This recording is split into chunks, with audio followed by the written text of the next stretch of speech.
নির্বাচিত এবার হওয়ার পরেই দুইটা বস্তি সরানো নিয়ে খুব উঠে পড়ে লেগেছিলেন যে করাইল এবং সাততলা বস্তি এখানে থাকতে দিবে না, এখানে অনেক অসামাজিক কাজ হয়, ক্রাইম হয়, এর জন্য উনি দিবে না। এখানে কিন্তু 1,20,000 ভোটার আছে খালি এই বস্তিগুলো। আমার গুলশানে আছে মাত্র 40,000 ভোটার। এই দুইটা বস্তিতে ওনার যে উদ্দেশ্যটা ছিল এই বস্তিগুলো উচ্ছেদ করে এই ভোটার তো রেজিস্টার্ড এখানে সাততলা করাইল এরা থেকেই যাবে, এই ভোটারগুলো উনি হাইজ্যাক করার ওনার একটা চিন্তা ভাবনা ছিল যে এদেরকে এখান থেকে সরাই দিলে এই ভোটগুলো থেকে যাবে, এই ভোটারগুলো পরে আমি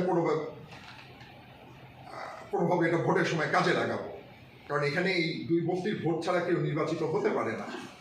এর জন্য উনি প্রথম থেকে, এবং আপনি দেখবেন যে এখানে আমাদের এর আগের 2018 ইলেকশনে ক্যান্ডিডেট ছিল আন্দোলিক রহমান প্রার্থ, ওনাকে উনি এই কেসে করলেও উনি ধরা দিল ওনাকে।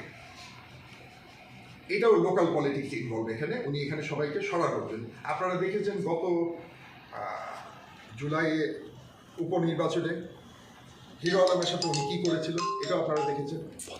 হিরো আলম নির্বাচন করেছে, সে জিতু খাড়ুক, ইলেকশন হবে, ওনাকে শারীরিকভাবে আহত করা হলো, এবং ওনার যদি ন্যূনতম মানসিক বোধ থাকতো উনি হিরো আলমকে দেখতে যেতেন, সেটাও যায় নাই। সেম এবার পার্থকে উনি এই কেসে অ্যারেস্ট করালেন।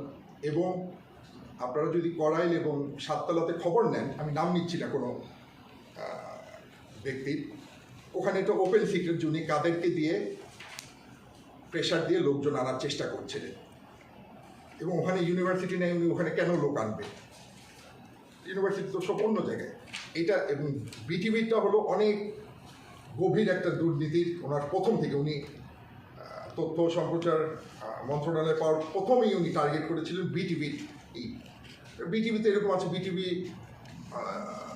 কোনো ডেভেলপমেন্ট তার দরকার নেই, এমনি এটা ম্যানুয়াল চ্যানেল, প্রয়োজনই বা দেখে। কিন্তু উনি এটাকে মডার্নাইজেশন উনি চায়না থেকে ওনাকে একটা টিভি এনেছে, চাইনিজ টিভির আদলে এটাকে বানানো, উনি অনেক এক্সপেরিমেন্ট এটা নিয়েছিল। যেহেতু উনি ফাইন্যান্স কমিটি ধারা পায় নাই, আমার আশঙ্কা হলো উনি এখান থেকে এই অজুহাতে উনি বিটিভির উন্নয়নের নামে দুর্নীতি করতে ওনার ইচ্ছা ছিল এটা করার জন্য।